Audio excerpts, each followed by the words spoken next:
آج اپنی تقریر کے اندر میں یہ بتاؤں گا کہ عبادت کون سی قبول ہے.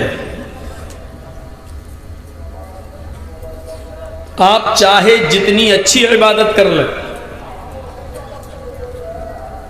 چاہے جتنا اچھا کام کر لیں،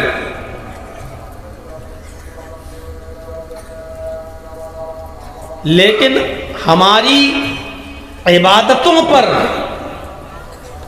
اگر جناب محمد الرسول اللہ صلی اللہ علیہ وسلم کی مہر نہیں ہے، نبی اکرم کا سرٹیفکیٹ اگر ہمارے پاس نہیں ہے، تو وہ ہماری عبادتیں بیکار ہیں، کوئی اہمیت نہیں رکھتی.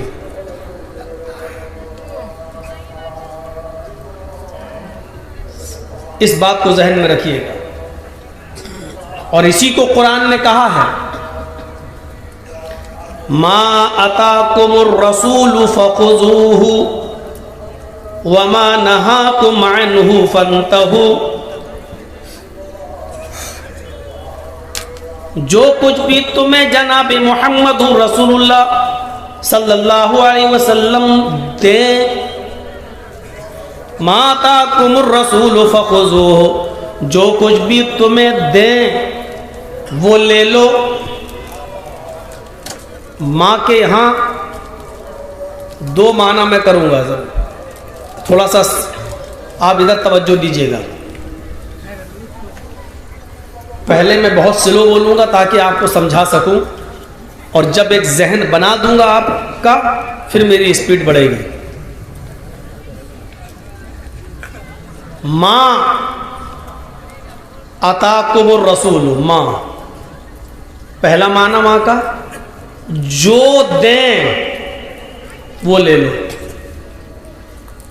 بھائی آپ لوگ اٹھنا بیٹھنا تھوڑا کم کر دیجیے.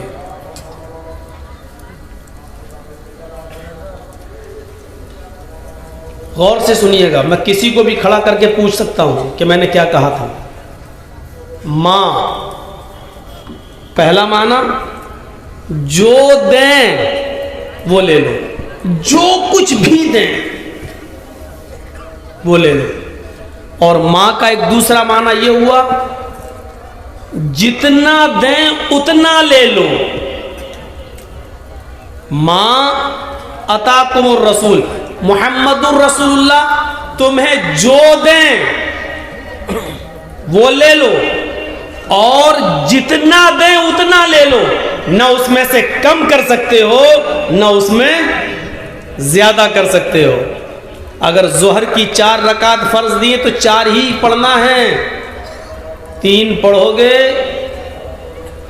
تو گناہگار، اور 5 پڑھو گے تب بھی گناہگار. یہ ان لوگوں کے منہ پر کرارا تھپڑ ہے جو کہتے ہیں جتنا پڑھو اتنا ثواب.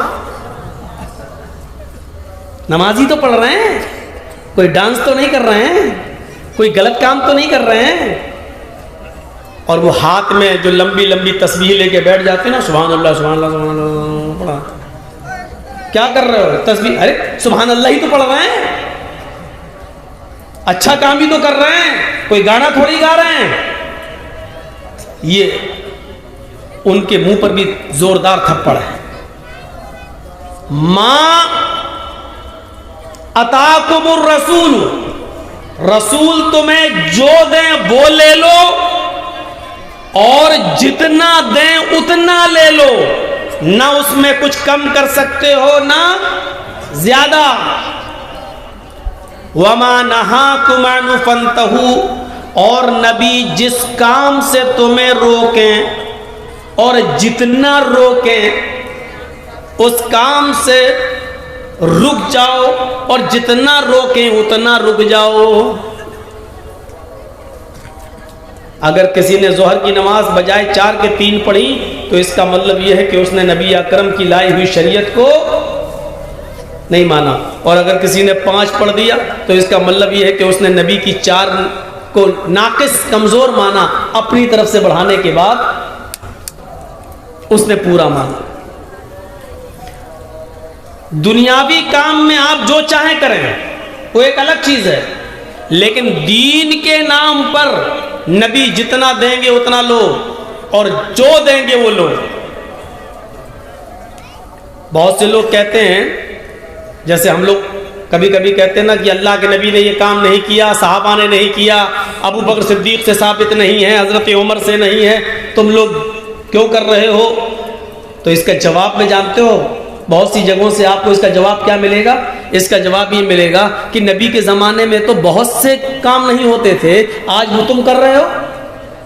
صحابہ نے تو بہت سے کام نہیں کیے، وہ تم کر رہے ہو. یقیناً صحیح بات ہے، اللہ کے رسول نے کبھی مائک میں تقریر نہیں کی، ہم کر رہے ہیں، صحیح بات ہے.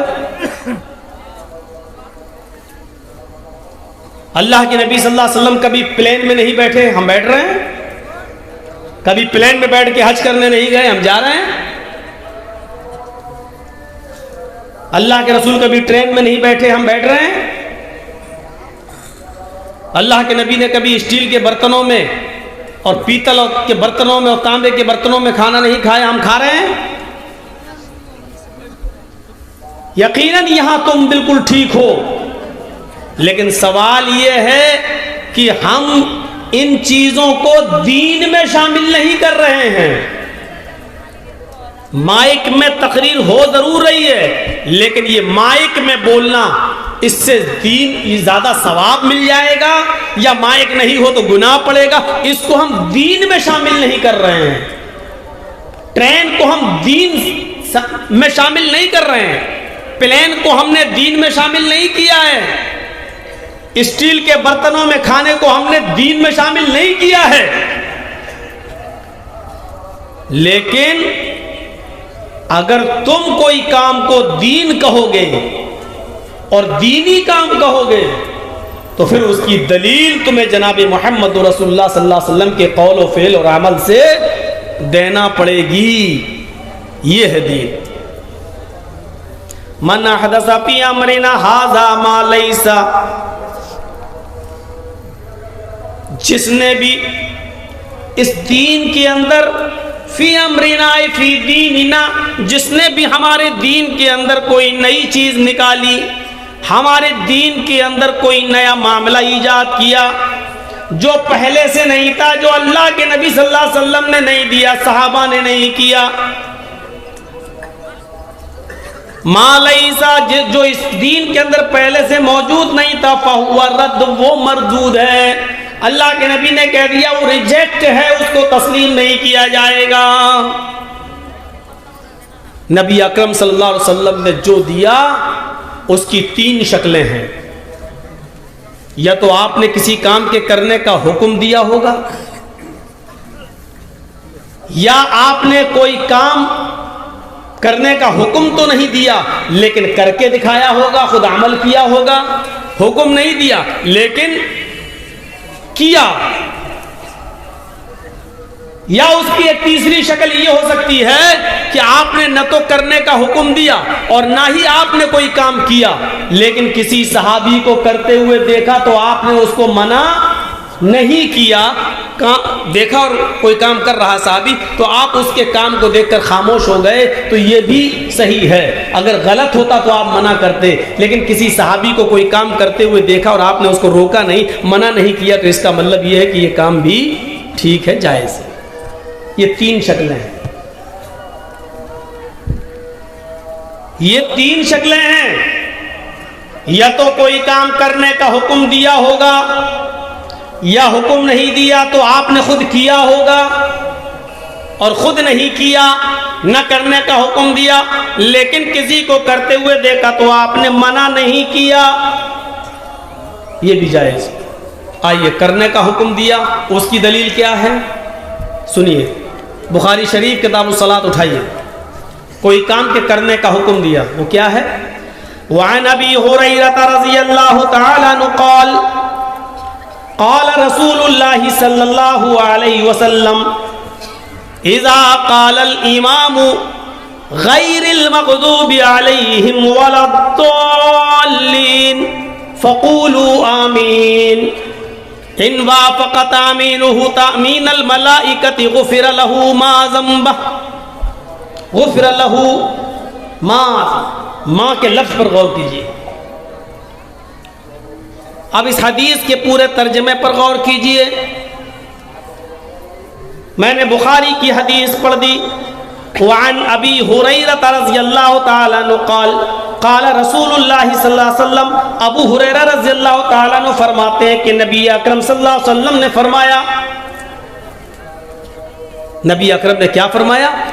اذا قال الامام غیر المغضوب علیہم ولا الضالین، جب تمہارا امام نماز پڑھا رہا ہو اور مصلی پہ کھڑا ہوا ہو اور اس کی قرأت جہری ہو اور وہ جہری قرأت کے اندر زور سے کہے غیر المغضوب علیہم ولا الضالین، جب وہ کہے غیر المغضوب علیہم ولا الضالین فقولوا آمین، تو تم آمین کہو. دیکھ رہے ہیں آپ، حدیث پڑھی ہے میں نے. ابو ہریرہ اس حدیث کے راوی ہیں، بخاری شریف کی حدیث ہے. آپ کے بغل میں بھی جلسہ ہو رہا ہے، پوری تقریر سنیے گا، ایک حدیث نہیں سنائے گا. آج حدیث ہی سن لیجیے آپ.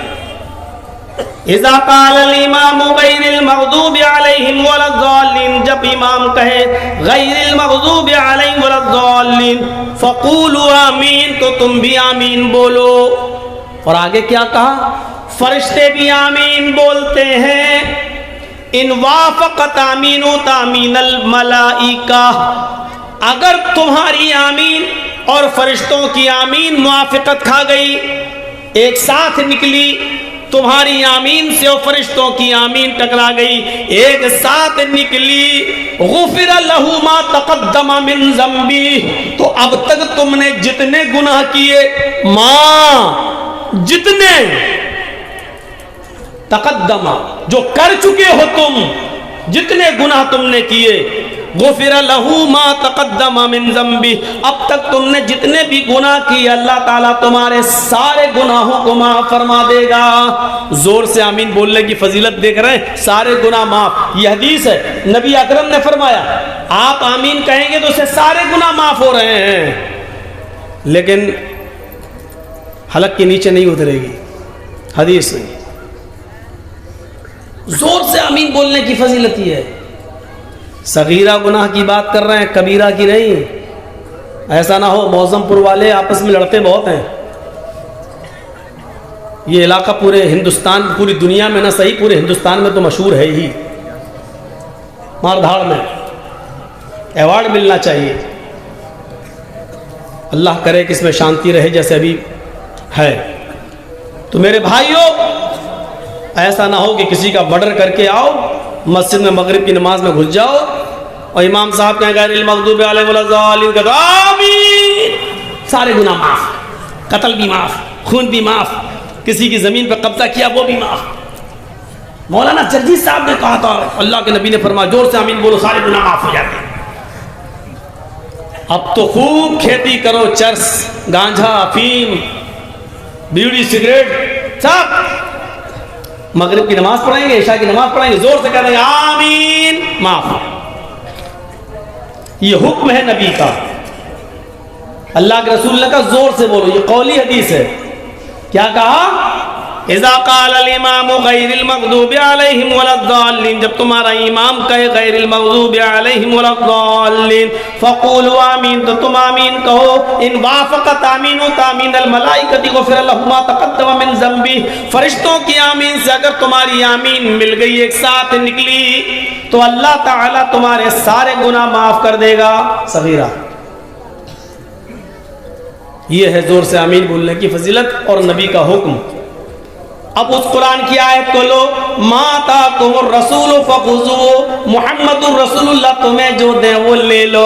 قرآن کی آیت یہ بتا رہی ہے کہ نبی اکرم نے جو یہ فرمایا ہے کہ جو نبی دیں وہ لے لو، ہمیں زور سے آمین بولنے کا حکم دیا ہے، ہمیں لینا پڑے گا، ہمیں زور سے آمین بولنا پڑے گی.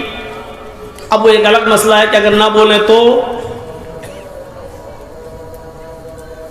تو ہم کہیں گے اگر نماز ہی نہ پڑھو تو، اب نہ پڑھو تو ایک الگ بات ہے. سنت یہی ہے، نبی اکرم صلی اللہ علیہ وسلم کا فعل یہی، آپ کا قول یہی ہے. آئیے ایک اور حدیث کی طرف ہم آپ کو لے کر چلتے ہیں. نبی اکرم صلی اللہ علیہ وسلم نے فرمایا، آئیے پوری حدیث آپ کے سامنے پڑھ دیتے ہیں۔ وعن عبادۃ بن الصامت بن الصامت رضی اللہ تعالی عنہ قال قال رسول اللہ صلی اللہ علیہ وسلم لا صلاۃ لمن لم یقرأ بفاتحۃ الکتاب، رواہ البخاری۔ یہ حدیث بھی بخاری شریف کے اندر آئی ہے۔ حضرت عبادہ ابن صامت فرماتے ہیں کہ نبی اکرم صلی اللہ علیہ وسلم نے فرمایا، نبی اکرم صلی اللہ علیہ وسلم نے فرمایا، حضرت عبادہ کہتے ہیں نبی اکرم نے فرمایا، کیا فرمایا؟ لا صلاۃ لمن لم یقرأ بفاتحۃ الکتاب، اس آدمی کی کوئی نماز نہیں۔ لا صلاۃ، ایک ایک لفظ پر غور کیجئے، لا صلاۃ، اس آدمی کی کوئی نماز نہیں، لمن لم یقرأ بفاتحۃ الکتاب، جس آدمی نے اپنی نماز کے اندر سورہ فاتحہ نہیں پڑھا ہو۔ بغیر سورہ فاتحہ کی نماز نہیں۔ لا صلاۃ لمن، اس آدمی کی کوئی نماز نہیں، لمن لم یقرأ بفاتحۃ الکتاب، جس نے فاتحۃ الکتاب کو، سورہ فاتحہ کو نہیں پڑھا۔ یعنی اللہ کے نبی کہہ رہے ہیں اس کی کوئی نماز نہیں، یعنی حکم دے رہے ہیں کہ سورہ فاتحہ پڑھو، اگر نہیں پڑھو گے تو کوئی نماز نہیں۔ کوئی بھی، اکیلے ہو تب بھی پڑھنا ہے، جماعت کے ساتھ ہو تب بھی پڑھنا ہے، امام کے پیچھے ہو تب بھی پڑھنا ہے، سنت پڑھو تب بھی پڑھنا ہے، فرض پڑھو تب بھی پڑھنا ہے، یہاں تک کہ نماز جنازہ میں بھی پڑھنا ہے۔ لا صلاۃ کہہ کر یہ بتا دیا کہ کوئی بھی نماز نہیں جب تک کہ سورہ فاتحہ نہ پڑھی جائے۔ پڑھنا پڑے گی۔ اور سوچو تو صحیح، بہت سے لوگ کہتے ہیں کہ امام کی قرأت مقتدی کی قرأت، امام نے پڑھ تو لی، یار عقل کہاں چلی جاتی ہے؟ امام نے پڑھ لی تو مقتدی نے پڑھ لی، ابے امام نے تو نماز بھی پڑھ لی تو بھی مت پڑھ، کیوں پڑھ رہا ہے؟ امام نے تو سبحان ربی العظیم بھی پڑھ لی، سبحان ربی الاعلیٰ بھی پڑھ لیا، پھر تو کیوں پڑھ رہا ہے؟ اگر امام سبحانک اللہم و بحمدک پڑھ رہا ہے اور تو امام کے پیچھے سبحانک اللہم و بحمدک پڑھ رہا ہے، امام سبحان ربی العظیم کہہ رہا ہے تو بھی سبحان ربی العظیم کہہ رہا ہے، امام ربنا لک الحمد کہتا ہے تو بھی ربنا لک الحمد کہہ رہا ہے، امام سبحان ربی الاعلیٰ کہہ رہا ہے تو بھی سبحان ربی الاعلیٰ کہہ رہا ہے، امام التحیات پڑھ رہا ہے تو بھی التحیات پڑھ رہا ہے، امام درود شریف پڑھ رہا ہے تو بھی درود شریف پڑھ رہا ہے، امام اللہم انی ظلمت نفسی پڑھ رہا ہے تو بھی اللہم انی ظلمت نفسی پڑھ رہا ہے۔ جب ساری چیزیں امام کے پیچھے تو پڑھ ہی رہا ہے تو سورہ فاتحہ سے تیرے باپ دادا کی کون سی دشمنی چلی آ رہی ہے جو نہیں پڑھ رہا ہے؟ پھر اس سے بیر کیوں؟ پھر اس سے دشمنی کیوں؟ یہ حکم ہے نبی کا، جو کہا وہ لے لو۔ میں نے کہا تھا نا کہ اس کی تین شکلیں ہو سکتی ہیں، یا تو کہا ہوگا، یا کر کے دکھایا ہوگا وہ بھی سنت، یا پھر نہ کہا نہ کر کے دکھایا لیکن کسی کو کرتے ہوئے دیکھا تو آپ نے اس کو منع نہیں کیا تو وہ بھی جائز، وہ بھی ٹھیک، وہ بھی سنت۔ دو حدیثیں آپ کے سامنے رکھ دیں، یہ ہے قول نبی کا حکم۔ پہلی حدیث میں حکم کیا ہے؟ امام ولا الضالین زور سے کہے تو تم بھی کہو، زور سے کہو آمین، اور ایسا کرنے سے گناہ معاف ہوتے ہیں۔ دوسری ہم نے نبی اکرم کی قولی حدیث سنائی، کیا ہے وہ قول؟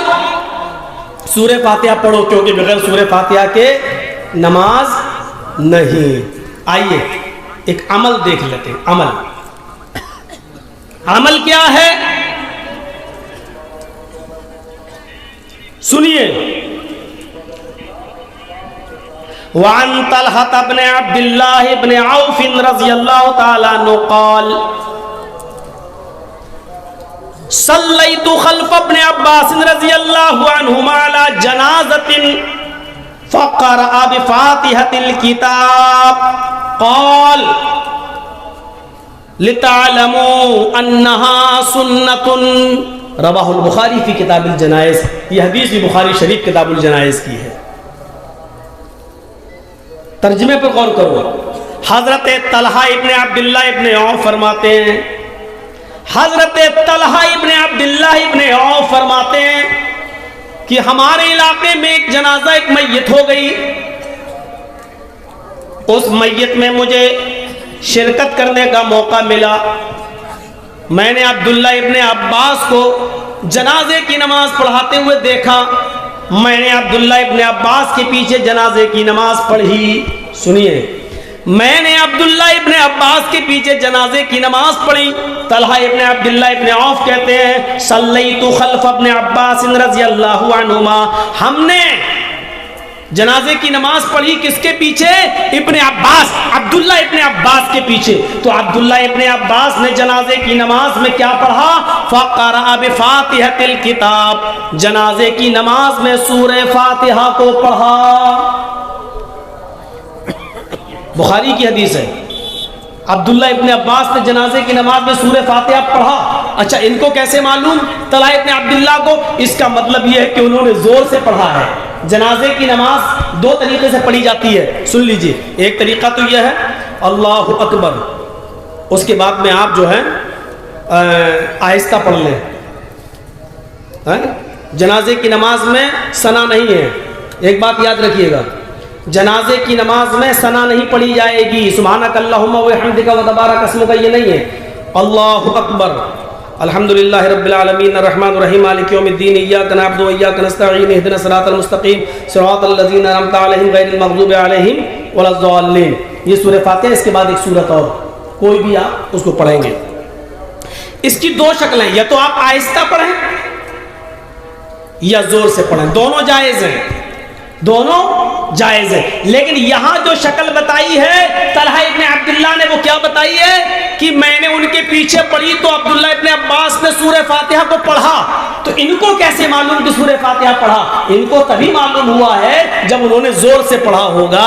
جب زور سے پڑھا تو ان کو معلوم.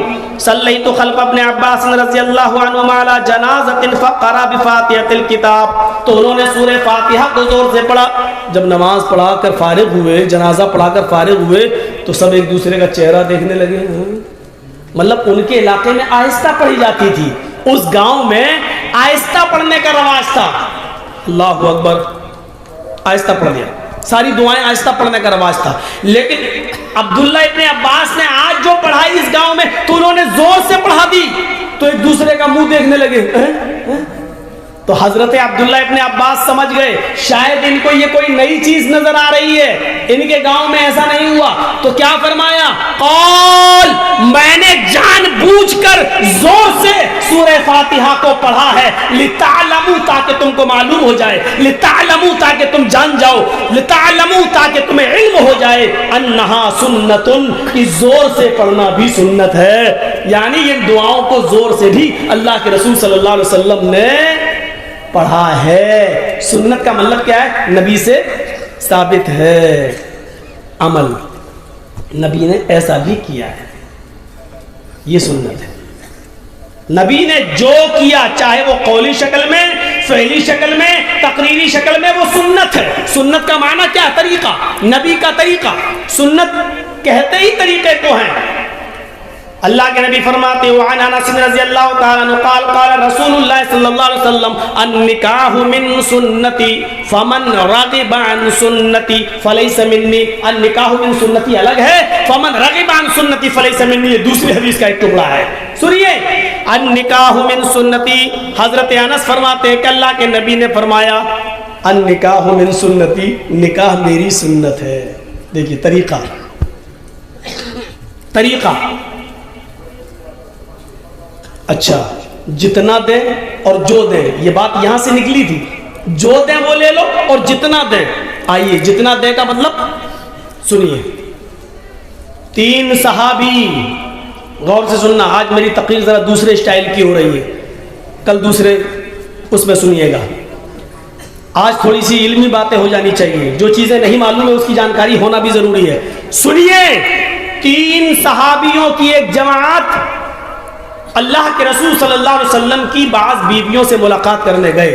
حدیث کے الفاظ کیا ہیں؟ قال, کیا ہے؟ جاء ثلاثۃ رہط الی بیوت ازواج النبی صلی اللہ علیہ وسلم. یہ ہے بخاری شریف کی حدیث کے الفاظ. 3 لوگ, 3 صحابی نبی اکرم کے گھر میں نبی اکرم کی بیویوں سے ملاقات کرنے گئے. جب وہ نبی اکرم کی بیویوں سے ملنے گئے تو انہوں نے عبادت کے بارے میں پوچھا، ان تینوں صحابیوں نے عبادت کے بارے میں پوچھا، بتائیے تو اللہ کے رسول کتنا پڑھتے تھے، نماز کتنی، رات میں کتنا جاگتے تھے، دن میں کتنا سوتے تھے، کتنا جاگتے تھے، عبادت کتنی کرتے تھے، روزے کتنے رکھتے تھے؟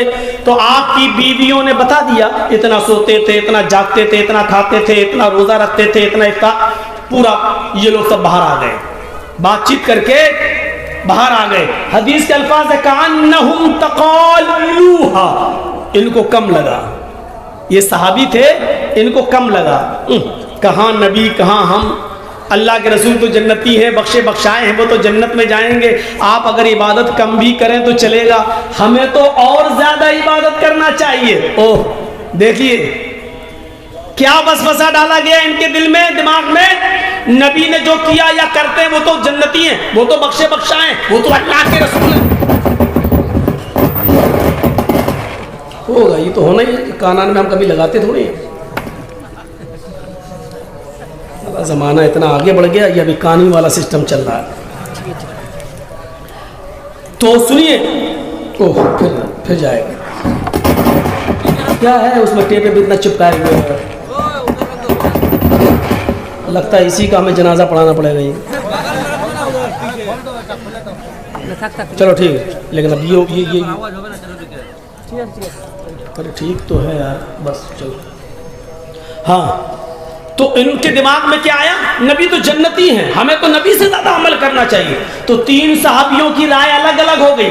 ایک صحابی کیا کہتے ہیں، اے سنو، آج کے بعد میں دن بھر روزہ رکھوں گا، کبھی نہیں چھوڑوں گا، ڈیلی پر ڈے ہمیشہ روزہ رکھوں گا، کبھی چھوڑوں گا ہی نہیں۔ دوسرے صحابی کہتے ہیں یار دن تو نے لے لیا،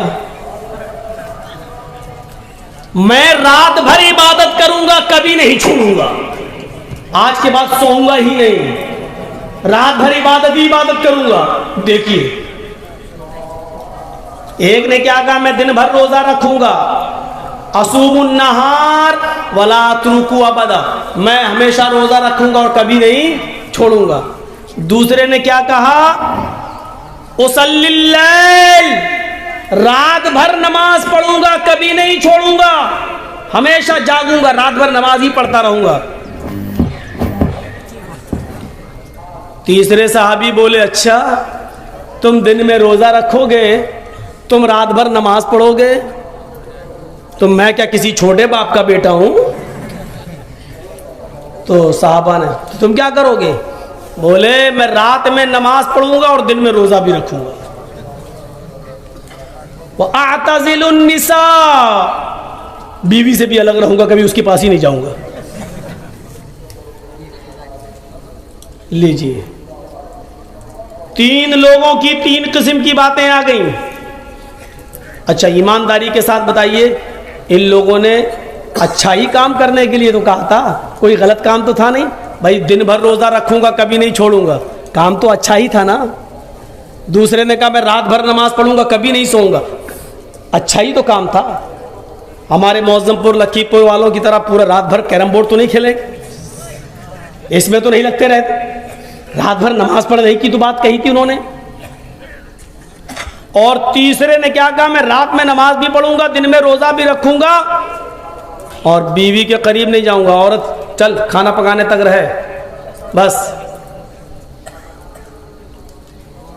لیکن جب اللہ کے نبی صلی اللہ علیہ وسلم کو اس کی اطلاع ملی تو اللہ کے نبی ان کے پاس آئے اور کیا کہا، میں نے سنا ہے ایسی ایسی باتیں، انتم الذی قلتم کذا و کذا، کیا وہ تم ہی لوگ ہو جو یہ بول رہے تھے؟ کیا تم نے ہی یہ باتیں بولی؟ کیا تم نے یہ کہا کہ میں رات بھر نماز پڑھوں گا؟ کیا تم نے کہا کہ دن بھر روزہ رکھوں گا؟ کیا تم نے کہا کہ میں دن میں نماز پڑھوں گا، دن میں روزہ رکھوں گا، رات میں نماز پڑھوں گا اور بیوی کے قریب نہیں جاؤں گا؟ تم نہیں کہا؟ تم تینوں لوگ ہو؟ ہاں اتنے سیدھے تھے، سچے تھے، جھوٹ نہیں، ہاں کہا تو ہم نے۔ اب اللہ کے نبی نے جو جملے کہے وہ سنو، دن بھر روزہ رکھو گے، رات بھر نماز پڑھو گے، بیوی کے قریب نہیں جاؤ گے. کتنی بیوی ہیں؟ ایک. کہا میری 11. تم اللہ سے زیادہ ڈرتے ہو یا میں؟ نہیں آپ ہی زیادہ ڈرتے ہیں. تمہیں اللہ کا خوف زیادہ ہے یا مجھے؟ نہیں اللہ کے رسول آپ کو ہے.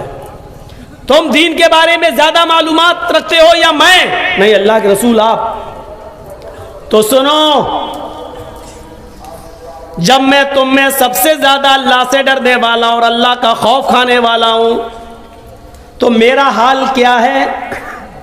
میں رات میں اٹھتا ہوں، میں رات میں سوتا بھی ہوں، نماز عشاء کے بعد آتا ہوں سو جاتا ہوں، پھر آخری پہر میں اٹھتا ہوں اور اٹھ کر اللہ کی عبادت بھی کرتا ہوں، تہجد بھی پڑھتا ہوں. پھر میں کبھی رات میں سوتا ہوں، آدھی رات کے بعد اٹھتا ہوں تو اپنی بیوی کا حق بھی ادا کرتا ہوں. میں اپنی بیوی سے مجامعت، میاں بیوی کا، ہسبینڈ و وائف کا جو پرسنل میٹر ہوتا ہے، تعلقات قائم کرنا، میں وہ بھی کرتا ہوں اور عبادت بھی کرتا ہوں. یہ تو رہا رات کا حال. اور دن کا حال یہ ہے کہ میں کبھی روزہ رکھتا ہوں اور کبھی چھوڑتا بھی ہوں. نفلی روزے، فرض روزے مت چھوڑنے لگنا، کہیں مولانا صاحب کہہ گئے تھے. میں کبھی روزہ رکھتا بھی ہوں کبھی چھوڑ دیتا ہوں. بعض دوسری حدیثوں میں آتا ہے آپ نے فرمایا کہ تم مہینے میں 3 روزے رکھ لیا کرو، کیونکہ اللہ کے یہاں ایک روزے کا ثواب 10 روزے کے برابر ہے، 10 گنا ہے. اس لیے اگر تم مہینے میں 3 روزے رکھو گے تو تمہیں پورے مہینے کے روزے کا ثواب مل جائے گا. پھر آپ نے یہ نصیحت کرنے کی بات فرمایا، ہاذا سنتی، یہی میرا طریقہ ہے، یہی میرا راستہ ہے. یعنی تمہیں رات میں سونا بھی ہے، پھر رات میں اٹھنا بھی ہے، تمہیں اپنی بیوی کا حق بھی ادا کرنا ہے. تمہیں رات میں اٹھ کر اگر نفلی عبادت کرنا چاہو، تہجد وغیرہ پڑھنا چاہو تو غسل کر کے تہجد وغیرہ بھی پڑھ لو، نفلی اور عبادت بھی کر لو، اور مہینے میں 3 روزے بھی رکھ لیا کرو. آپ نے فرمایا یہی میرا طریقہ ہے. خبردار اگر تم رات بھر جاگے، خبردار اگر تم نے پے در پے کنٹینیو مسلسل روزے رکھے، خبردار اگر بیوی کا حق ادا نہیں کیا، اس کے قریب نہیں گئے، آپ نے فرمایا فمن رغب عن سنتی فلیس منی، جو میرے اس طریقے سے اعراض کرے گا، جو میرے اس طریقے سے منہ پھیرے گا، جو میرے اس طریقے سے پیٹھ موڑے گا اور روگردانی کرے گا، فلیس منی، وہ میری امت میں سے نہیں ہوگا، وہ مجھ میں سے نہیں ہوگا، وہ مسلمان نہیں کہلائے گا، وہ میرا امتی نہیں کہلائے گا. رات بھر نماز پڑھنے کے باوجود تمہاری انٹری مسلمانوں میں نہیں. رات بھر عبادت کرنے والے کی انٹری، دن بھر روزہ رکھنے کے باوجود مسلمان نہیں. کیوں؟ کیونکہ محمد رسول اللہ نے جتنا دیا اتنا لو، زیادہ کرو گے تو وہ بھی غلط. جو دیں وہ لے لو اور جتنا دیں اتنا لے لو. یہ ہے سنت. سنت کی 2 مثالیں میں دے چکا ہوں آپ کو. ایک تو قولی کون کون سی؟ زور امام کہے ولا الضالین تو تم کہو آمین. اور دوسری حدیث سورہ فاتحہ پڑھو، اس کے بغیر نماز نہیں. آئیے نبی کا عمل دکھلاؤں. عمل کیا ہے؟ وعن النعمان ابن بشیر رضی اللہ تعالی عنہ قال کان رسول اللہ صلی اللہ علیہ وسلم یسوی صفوفنا اذا قمنا الى الصلاة فاذا استوینا کبر. رواہ ابو داؤد. یہ حدیث ابو داؤد کی ہے. اب دیکھیے کیا ہے. نعمان ابن بشیر فرماتے ہیں، ایک صحابی ہیں، نعمان ابن بشیر فرماتے ہیں اقامت ہوتی تھی، اللہ اکبر اللہ اکبر، اشہد ان لا الہ الا اللہ، اشہد ان محمد رسول اللہ، حی علی الصلاۃ حی علی الفلاح، قد قامت الصلاۃ قد قامت الصلاۃ، اللہ اکبر لا الہ الا اللہ. یہ اقامت جب ہوتی تھی اللہ کے رسول حجرے سے نکلتے تھے، مصلی پر کھڑے ہو جاتے تھے. جب مصلی پہ کھڑے ہو جاتے تھے تو چہرہ مقتدیوں کی طرف ہوتا تھا. ہمارے ہاں ایسا سسٹم نہیں ہے. ہمارے ہاں کیا ہوتا ہے، یہاں اقامت ہو رہی ہے اور امام صاحب پہلے سے مصلی پہ کھڑے ہیں، قبلے کی طرف چہرہ. اب مقتدی کتنی کتنی دور کھڑے ہیں، امام کو کوئی مطلب نہیں. ادھر مقتدی نے کہا اللہ اکبر لا الہ الا اللہ، ادھر امام نے کہہ دیا اللہ اکبر. غلط ہے. کان رسول اللہ صلی اللہ علیہ وسلم یسوی صفوفنا اذا قمنا الی الصلاۃ، جب بھی ہم نماز پڑھنے کے لیے کھڑے ہوتے اللہ کے نبی ہماری صفیں درست فرماتے، ہماری صفوں کو درست کر دیتے، ہماری صفیں سنبھالتے. کوئی آگے کھڑا ہے اس کو پیچھے کرتے، آگے ایک چھڑی بھی ہوتی تھی کبھی کبھی اللہ کے رسول کے ہاتھ میں، ایسے کر دیتے تھے پیچھے چلو. کوئی آگے پیچھے ہوتا تھا آگے آؤ، کبھی اس کو پکڑ کے آگے آؤ. پیر سے پیر، ٹخنے سے ٹخنا، کاندھے سے کاندھا سب ملا لیا. تکبیر ہو گئی، اقامت ہو گئی، ابھی آپ نے اللہ اکبر نہیں کہا، نماز نہیں پڑھائی. یسوی صفوفنا، کان رسول اللہ صلی اللہ علیہ وسلم یسوی صفوفنا، اللہ کے رسول ہماری صفوں کو درست فرماتے تھے. یہ علماء بیٹھے ہیں جانتے ہیں، کانا جب فعل مضارع پر آ جائے تو استمرار ریگولر کا معنی پیدا کر دیتا ہے. یعنی اللہ کے رسول کا یہ عمل کوئی ایک نماز میں نہیں تھا، کنٹینیو رہا، انتقال کے وقت تک رہا، آخری نماز تک رہا. آپ کا یہ عمل برابر رہا، آپ نے کوئی نماز بغیر صفوں کو درست کیے ہوئے نہیں پڑھایا. آپ کا یہ عمل کنٹینیو مداومت کے ساتھ ہم لگاتار کنٹینیو یہ آپ کا عمل رہا. کہنا جب فعل مضارع پہ آ جائے تو استمرار کنٹینیو ریگولر کا معنی پیدا کر دیتا ہے. کہنا رسول اللہ صلی اللہ علیہ وسلم یسوی صفوفنا، اللہ کے رسول نے ہماری صفیں درست کی، یہ نہیں، ہماری صفیں درست کر دیا کرتے تھے. اذا قمنا الی الصلاۃ، جب ہم نماز پڑھنے کے لیے کھڑے ہوتے، یعنی جب بھی اذا قمنا، جب بھی ہم نماز پڑھتے. سنو، جب بھی جماعت ہوتی، جب کا مطلب جب بھی نماز ہوتی، تب آپ ہماری صفوں کو درست کرتے. امام صاحب کو تو ڈر لگا رہتا میرے مصلی پہ کوئی دوسرا قبضہ نہ کر لے. اللہ اکبر لا الہ الا اللہ، اللہ اکبر، وہ چل رہی دھڑا دھڑ راجدھانی ایکسپریس. الحمدللہ رب العالمین الرحمن الرحیم مالک یوم الدین ایاک نعبد و ایاک نستعین اهدنا الصراط المستقیم صراط الذین انعمت علیہم غیر المغضوب. پتہ نہیں ایک ساتھ 4 منٹ میں 4 رکعت ہو جاتی. کوے کی چونچیں، اللہ اکبر سبحان رب العزیز سبحان سمع اللہ لمن حمدہ، اللہ اکبر، ایک دم کوے کی چونچیں ٹھونکے مارتے ہیں، ٹھونکے. نماز بہت برا حال ہو گیا نمازوں کا.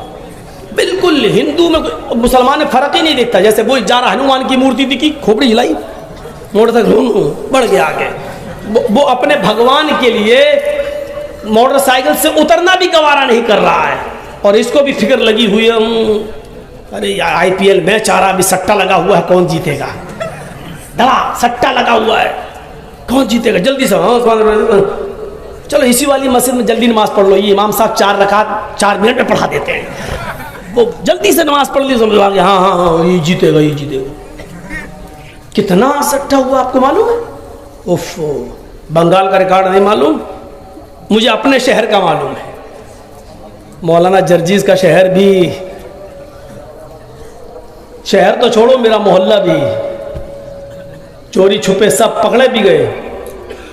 اور یہ دیکھو رات بھر پکڑے گئے، صبح چھوٹ بھی گئے، کیونکہ مل گیا تو گرو دکھشنا ان کو بھی چھوڑ دیا. یہ حال ہو رہا. تو یہ نبی کا عمل تھا. آج بھی سعودیہ چلے جائیے نماز پڑھنے کے لیے، کبھی آپ خانہ کعبہ میں جائیں گے، دیکھیے جیسے ہی مؤذن اقامت کہے گا فوراً امام صاحب کیا کہیں گے؟ استو صفوفکم، استو صفوفکم، اپنی صفیں درست کر لو، اپنی صفیں درست کر لو. تو ہر امام کی ذمہ داری ہے جو بھی مسجد میں نماز پڑھائے کہ وہ صفیں درست کرے. دیکھے کبھی کبھی صفوں میں ٹہلے، دیکھے کوئی آگے تو نہیں، کوئی پیچھے تو نہیں، دیکھ لے دونوں طرف برابر برابر لوگ ہیں یا نہیں، دائیں اور بائیں. جب امام نماز پڑھانا شروع کرے اس وقت دونوں طرف برابر برابر لوگ ہونا چاہیے. پھر جو آدمی آئے بعد میں نماز پڑھنے کے لیے اس کو دائیں طرف جانا چاہیے. پھر بعد میں جو لوگ آئیں وہ یہ دیکھیں کہ دائیں طرف زیادہ ہیں یا بائیں طرف، جہاں ان کو کم لوگ نظر آئیں پھر ان کو اس طرف جانا چاہیے، بائیں طرف، یعنی اس کو پورا کرنا چاہیے. بہت سے لوگ کہتے ہیں دائیں طرف ہی زیادہ ثواب ملتا، ہم یہیں جائیں گے. ہم یہیں جائیں گے.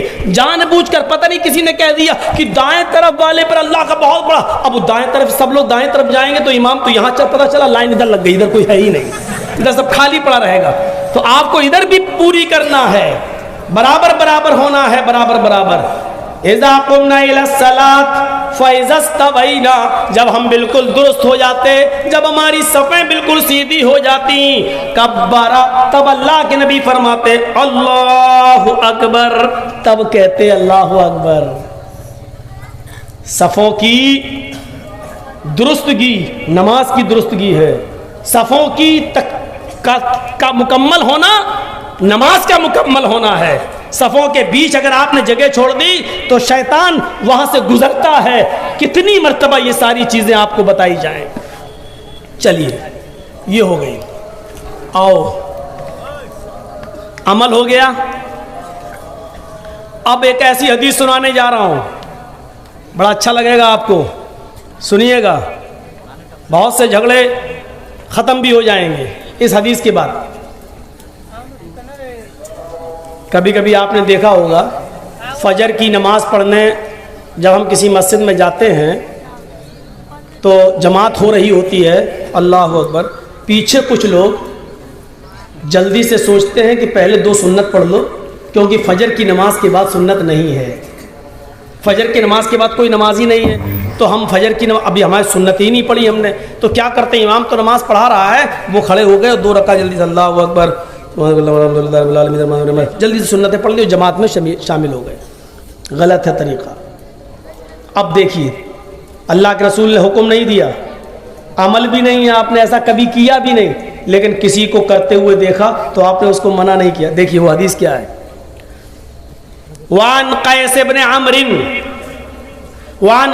عمرو رضی اللہ تعالی عنہ قال رأى رسول الله صلی اللہ علیہ وسلم رجلا بعد صلاة الصبح ركعتين فقال رسول الله صلی اللہ علیہ وسلم صلاة الصبح ركعتان فقال الرجل انی لم اکن صلیت الركعتين اللتين قبلهما فصلیتهما الآن فسکت رسول اللہ صلی اللہ علیہ وسلم رواہ ابو داؤد. یہ میں نے پوری حدیث آپ کے سامنے پڑھ دی ابو داؤد کی. ایک ایک لفظ کے ترجمے پر غور کرو. اس حدیث کے راوی ہیں قیس ابن عمر, کیا فرماتے ہیں, رأى رسول اللہ صلی اللہ علیہ وسلم, میں اللہ کے نبی صلی اللہ علیہ وسلم کے پیچھے نماز پڑھ رہا تھا, فجر کی نماز. میں نے اللہ کے نبی کے پیچھے فجر کی نماز پڑھی. نبی اکرم فجر کی نماز پڑھا رہے تھے, ہم بہت سے صحابہ نبی کے پیچھے نماز پڑھ رہے تھے. رأى رسول اللہ, جب نماز پڑھا دیا آپ نے, سلام پھیر دیا, ایک صحابی آئے ہوں گے, ایک صحابی آئے اور انہوں نے دیکھا جماعت کھڑی ہے. ہوتا ہے بہت سے لوگوں کو پیشاب پائخانے میں دیر ہو جاتی ہے تو وہ مسجد میں کبھی دیر سے پہنچتے. تو ایک صحابی آئے, وہ دیر سے آئے, جب دیر سے آئے تو انہوں نے دیکھا جماعت کھڑی ہے, اللہ کے نبی نماز پڑھا رہے ہیں, تو وہ جماعت میں شریک ہو گئے. جماعت میں شریک, انہوں نے سنت نہیں پڑھی, جماعت میں شریک ہو گئے. جب اللہ کے رسول نے سلام پھیرا نماز پڑھا کر, السلام علیکم ورحمۃ اللہ, السلام علیکم ورحمۃ اللہ, جب آپ سلام پھیر چکے, تو سلام پھرنے کے بعد آپ کی عادت ہوتی تھی مقتدیوں کی طرف, نمازیوں کی طرف اپنا چہرہ کرنے کی. آپ نے نمازیوں کی طرف اپنا چہرہ کر لیا. اب کیا دیکھا, نماز تو ہو گئی. جماعت میں سے ایک آدمی, ایک صحابی اٹھے اور الگ جا کر وہ پھر نماز کی نیت باندھ لی, اللہ, اور انہوں نے 2 رکعت پڑھ لی. اللہ کے رسول دیکھ رہے ہیں میرے پیچھے انہوں نے نماز پڑھی فجر کی, اور فجر کے بعد کوئی نماز نہیں. میں نے کہہ دیا تھا کہ لا صلاۃ بعد الفجر, فجر کے بعد کوئی نماز نہیں.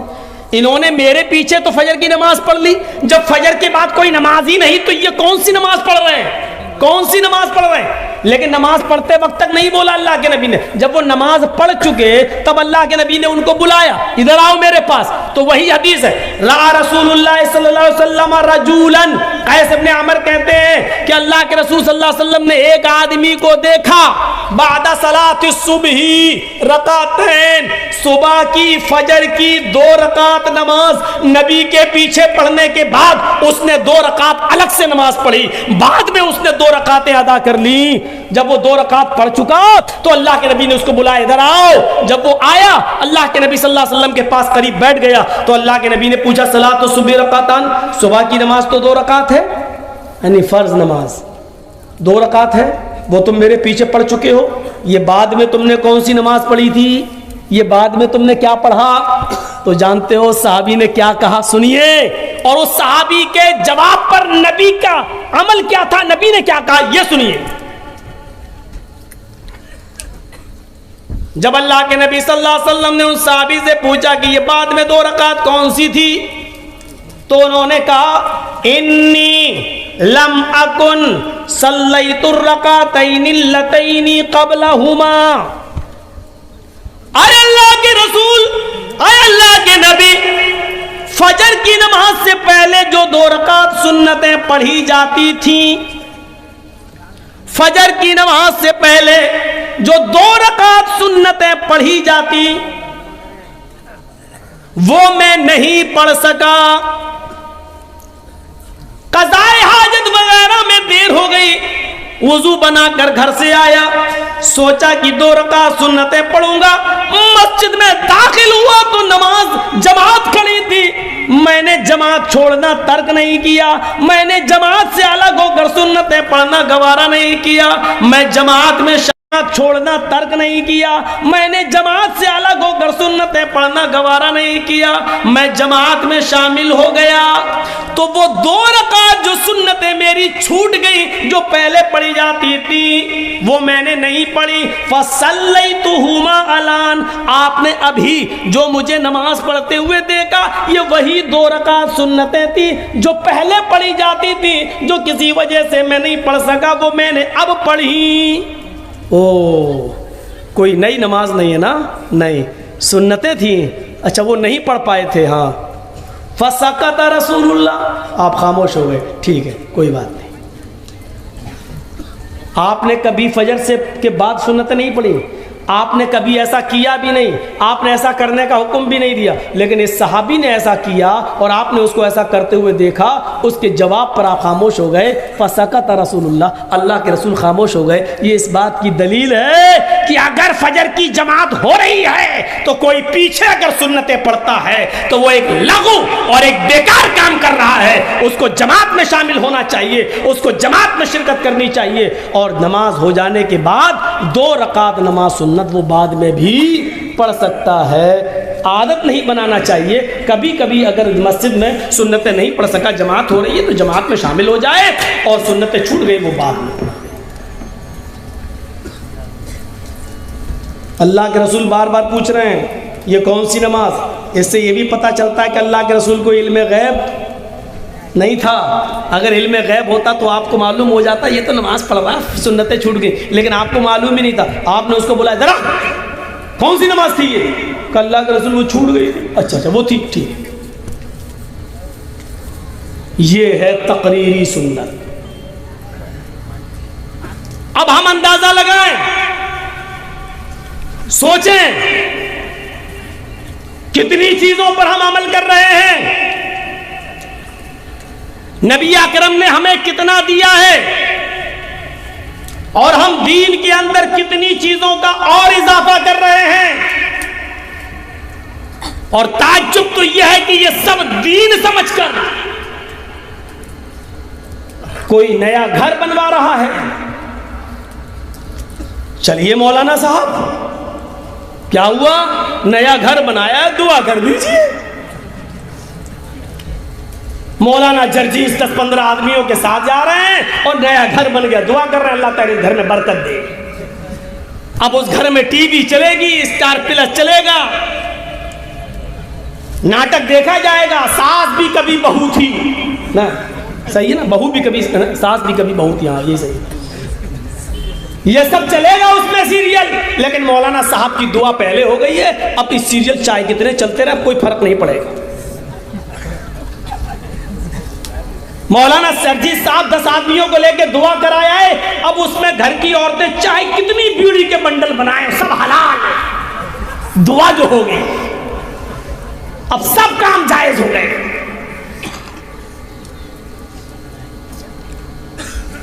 پوری زندگی اٹھا لو نبی اکرم صلی اللہ علیہ وسلم کی،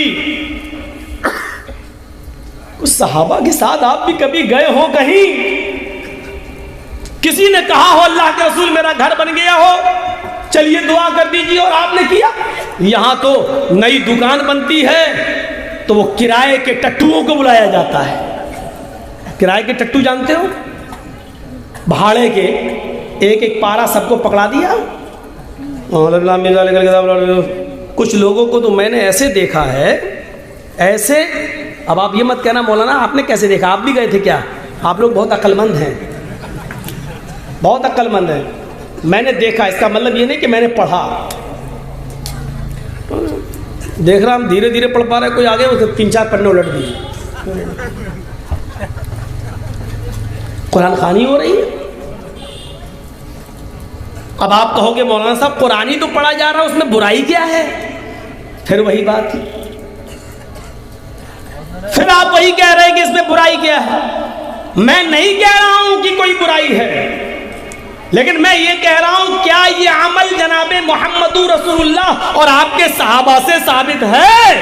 بس یہ برائی ہے، جس کام کو آپ دین سمجھ کر، اچھا سمجھ کر رہے ہیں، کیا اس کو نبی اکرم صلی اللہ علیہ وسلم نے اپنی مہر لگا کر پاس کیا ہے؟ کیا یہ کہا ہے کہ یہ کام جائز ہے؟ کیا ایسا کیا ہے آپ نے کبھی کر کے دکھایا ہے؟ نہیں۔ ہر عمل پر مہر نبی کی ہونی چاہیے۔ صحابہ کرام کا عمل جانتے ہو کیا تھا؟ آپ تعجب کریں گے، اللہ کے نبی صلی اللہ علیہ وسلم نماز پڑھا رہے ہیں، ابو داؤد حدیث، اللہ کے نبی صلی اللہ علیہ وسلم نماز پڑھا رہے ہیں، آپ کے صحابہ آپ کے پیچھے کھڑے ہو کر نماز پڑھ رہے ہیں، اور سنو اللہ کے نبی بھی جوتے پہنے ہوئے، آپ کے پیارے صحابہ بھی جوتے پہنے ہوئے، ہاں یہ نماز جوتے پہن کر ہو رہی ہے، جوتے پہن کر نماز پڑھنے میں کوئی برائی نہیں ہے، بشرط یہ کہ پاک زمین ہونی چاہیے اور جوتے بھی آپ کے پاک ہونا چاہیے۔ اس زمانے میں کنکریلی زمین ہوا کرتی تھی، آج کل کی طرح مسجدوں میں جو فرش بچھے ہیں اس طرح کی کہ فرش نہیں بچھا کرتے تھے، سورج کی گرمی اس کنکریلی زمین پر آگ کے شعلے اگلتی تھی، اگر وہاں جوتے پہن کر نماز نہ پڑھی جائے تو زمین پر پڑے ہوئے وہ پتھریلے کنکر پیروں میں پھلک پیدا کر دیں، اس لیے جوتے پہن کر نماز پڑھی جاتی تھی۔ آپ کل اپنی مسجدوں میں جوتے پہن کر مت پہنچ جانا، مولانا جرجیس نے کہا جوتے پہن کے نماز پڑھنا، اس لیے میں نے کنڈیشن بتا دی، اللہ کے نبی صلی اللہ علیہ وسلم نماز پڑھا رہے ہیں، آپ کے پیارے صحابہ نماز پڑھ رہے ہیں، اذ خلانا علیک، اچانک نمازی کی حالت میں اللہ کے نبی صلی اللہ علیہ وسلم نے اپنے دونوں جوتے اتار دیے، نمازی کی حالت میں اپنے دونوں جوتے اتار دیے اور ان کو اٹھا کر ہاتھ سے پکڑا اور بائیں طرف رکھ لیے، ایسے اتار لیے اور اٹھا کے بائیں طرف رکھ دیے، اور پھر نماز پڑھانا شروع کر دی۔ آپ کے پیارے ساتھیوں نے جب یہ عمل دیکھا کہ ہمارے نبی نے جوتے اتار دیے، ہمارے نبی نے جوتے اتار دیے، تو ان صحابہ نے بھی اپنے اپنے جوتے اتار کر بائیں طرف رکھ لیے، سب نے، نبی نے اتارے تو سارے صحابہ نے اتارے۔ جب نماز پڑھا کر سلام پھیرا، السلام علیکم ورحمت اللہ، السلام علیکم ورحمت اللہ، اور جو چہرہ مقتدیوں کی طرف کیا اللہ کے نبی نے، جوتوں کا ڈھیر لگا ہے، صحابہ کے جوتے اترے ہوئے دیکھے سب نے اپنے اپنی طرف رکھ لیے. جانتے ہو آپ نے کیا پوچھا؟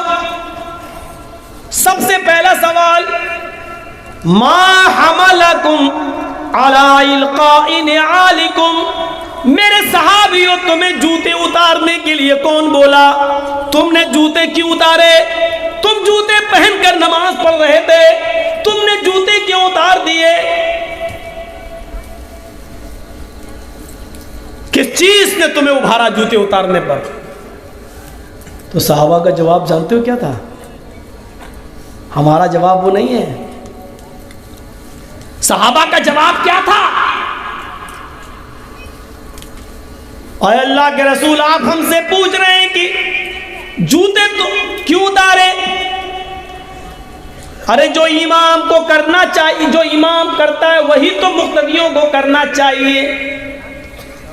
رائناک القیتنا علیک، اے اللہ کے نبی ہماری آنکھوں نے دیکھا کہ آپ نے اتار دیے، فالقینا، تو ہم نے بھی اتار دیے، اس سے زیادہ ہمیں کچھ نہیں معلوم.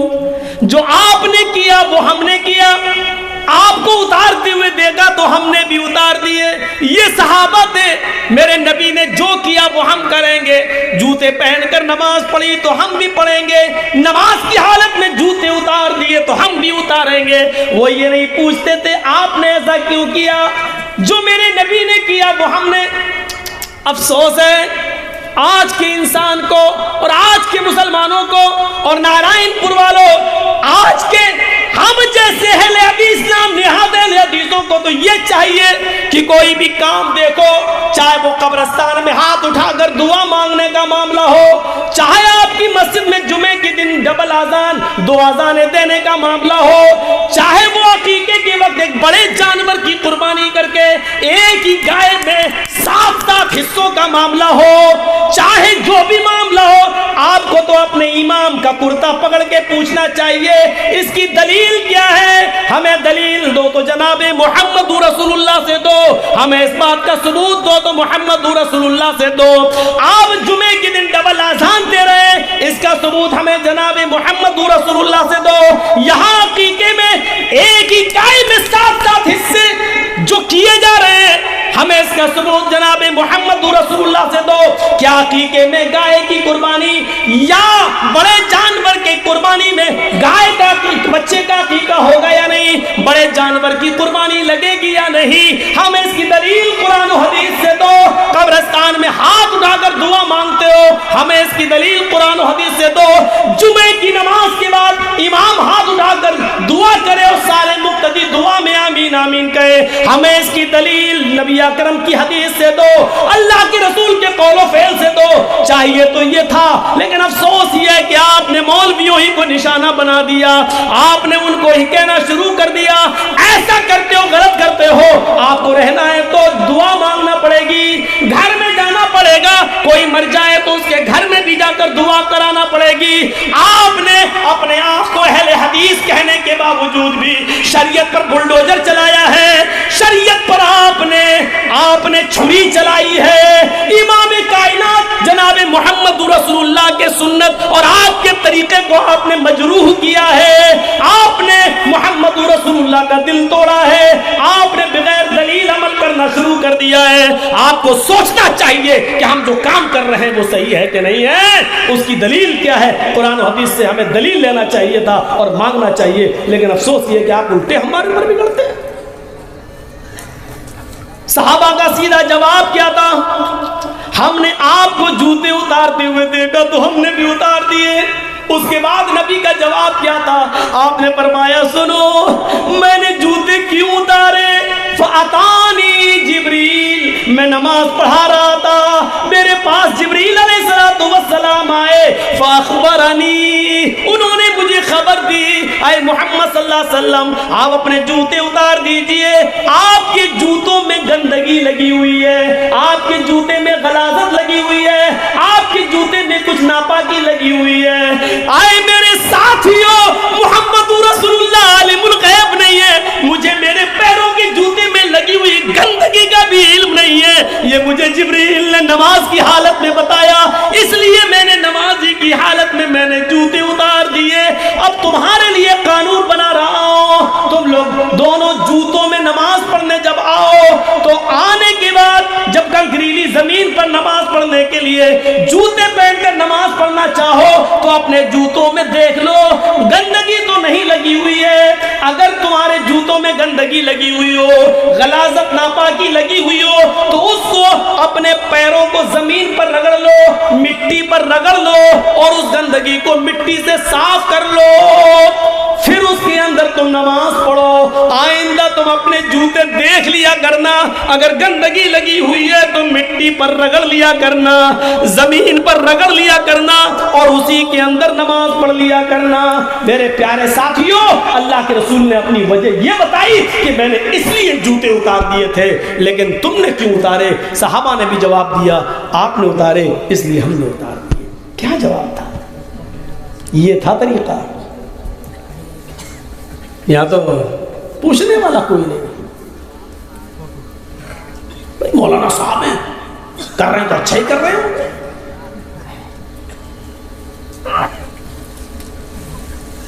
جانتے ہیں؟ آئیے ایک اور حدیث دیکھیے، اس کو کہتے ہیں سنت۔ عن نافع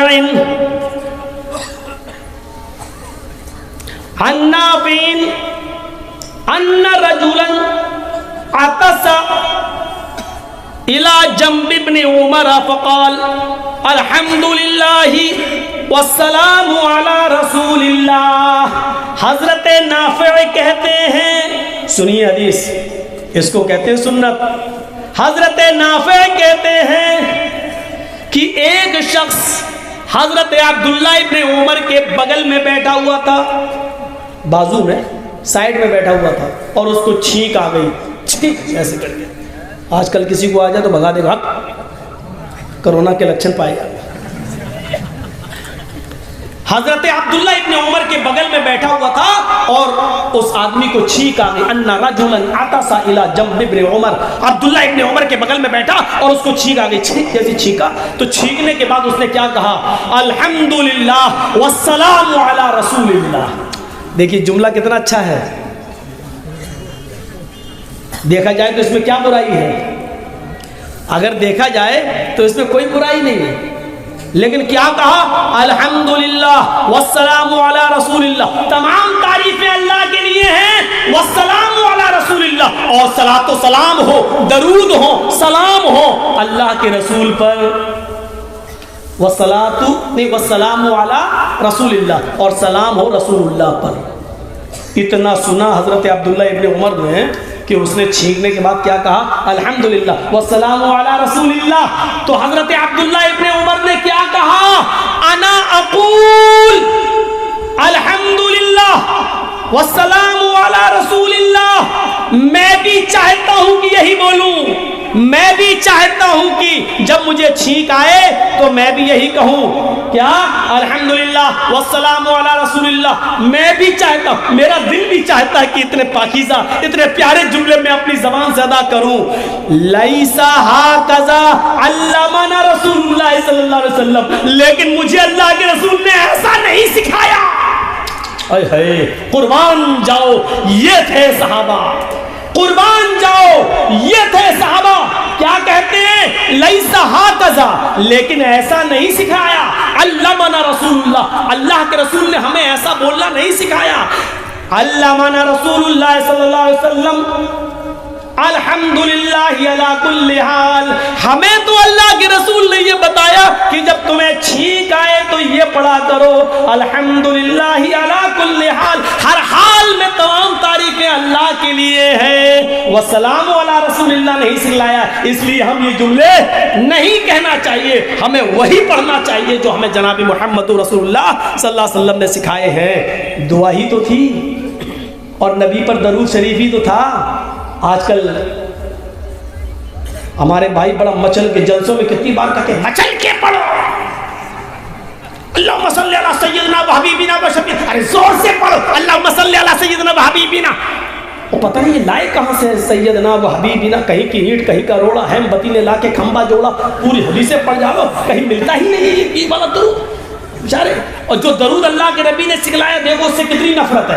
اللہ کے نبی نے ہمیں بس یہ درود سکھلایا, اللہم صلی علی محمد وعلی آل محمد کما صلیت علی ابراہیم وعلی آل ابراہیم انک حمید مجید, اللہم بارک علی محمد وعلی آل محمد کما بارکت علی ابراہیم وعلی آل ابراہیم انک حمید مجید. یہ درود سکھلایا اللہ کے نبی نے ہمیں. لیکن آج نبی کے سکھلائے ہوئے درود سے اتنی نفرت کہ ان کا کوئی جلسہ بھی ہو تو اس میں یہ درود بھی پڑھنا گوارا نہیں. کیا پڑھیں گے؟ اللہم صلی علی سیدنا و حبیبنا و شفیعنا مرتضینا, پتہ نہیں کیا کیا پڑھتے ہیں وہ, اور بنا چڑھا کر بلا کر.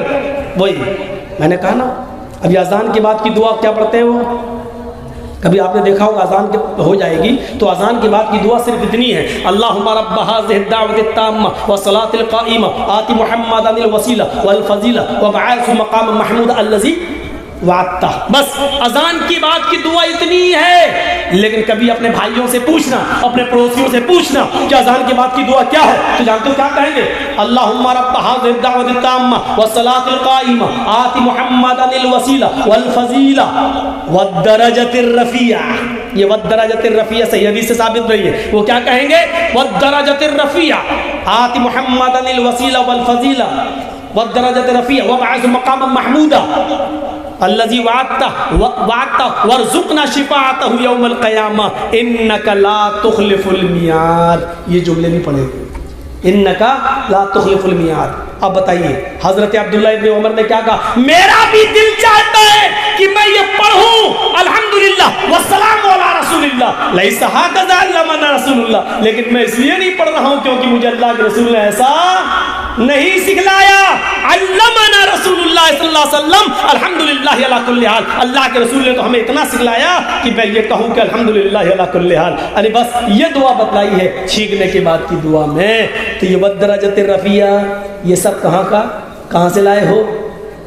حدیث سے ثابت نہیں ہے, یہ سب موضوع اور من گھڑت. تو یہ ہے. اور سنت سمجھنا چاہتے ہو؟ آؤ ایک اور حدیث سناؤ تمہیں. داروی کے ان لفظوں پر غور کرو. عبداللہ ابن مسعود یہی راوی ہے, فرماتے ہیں کہ ایک بار میں مسجد کے اندر داخل ہوا, میں نے چند لوگوں کو دیکھا وہ حلقہ بنائے ہیں, 10 آدمی ادھر, 5 آدمی ادھر, 20 آدمی ادھر, 8 آدمی ادھر, اور سب نے اپنی انگلیوں پر یا کنکریوں پر, کچھ کنکریاں انہوں نے لے رکھی تھی, پتھر کی گٹیاں, کنکریاں یہ ہوتی نہیں کنکری, آپ کے یہاں جو بھی بولتے ہو, جیسے کنکری ماری جاتی ہے وہ شیطان کو چھوٹے چنے کے دانے کے برابر, تو وہ کنکریاں انہوں نے لی تھی, ان کے پاس رکھی ہوئی تھی کنکریاں. تسبیح پڑھنے والوں, مالائیں گھمانے والوں, حاجی صاحب آئے کہاں سے حج کر کے, کیا لائے؟ تسبیح لائے. کتنا بڑا نیک کام کیا حاجی, کیا لایا؟ تسبیح لایا. اور کتنی اچھے طریقے سے بانٹ رہا, لو دوسروں کو لو. یہ تسبیح کے بارے میں یہ بانٹ رہے ہو نا, کم سے کم سوچ لیا آپ نے عبداللہ ابن مسعود نے کیا کہا تھا ان کے بارے میں. ان کے بارے میں سورندار بھی اٹھاؤ کنکریاں, اور 10 آدمی ادھر, 5 آدمی ادھر, لوگ پڑھ رہے ہیں 100 مرتبہ سبحان اللہ, 100 مرتبہ الحمدللہ, 100 مرتبہ اللہ اکبر. ان کنکریوں پر یہی وظیفے پڑھے جا رہے ہیں. ہاں آج بھی ہمارے معاشرے میں ہم نے دیکھا ہے, جب NRC اور CAA کا مدعا اٹھا تھا, میں نے دیکھا ہے بہت بڑے بڑے شہروں میں, میں نے دیکھا ہے کہ مسجدوں میں باقاعدہ وظیفے ہوئے. اللہ اس دیش کے پردھان منتری کی عقل گھما دے پھرا دے, امت شاہ کی کھوپڑی کو گھما دے پھرا دے. تو وظیفے ہوئے اور لوگوں نے 1.25 لاکھ مرتبہ وظیفے پڑھے. تسبیح پر لا الہ الا اللہ کا ورد اور سبحان, اور اس کا یہ حسبنا اللہ و نعم الوکیل کا ورد 1.25 لاکھ مرتبہ, 1.25 لاکھ مرتبہ پڑھا گیا ہے. یہ طریقے آپ اپنائیں گے جو شریعت سے ثابت نہ ہو, وہ طریقے اپنائے گئے. عبداللہ ابن مسعود فرماتے ہیں کہ میں نے دیکھا کچھ لوگ حلقوں میں بیٹھے ہوئے ہیں اور کنکریوں پر پڑھ رہے ہیں، کوئی 100 مرتبہ سبحان اللہ، 100 مرتبہ الحمدللہ، 100 مرتبہ اللہ اکبر ان کنکریوں پہ پڑھ رہا ہے۔ تو عبداللہ ابن مسعود نے ان کو بد دعا دی، اللہ تمہیں ہلاک کر دے۔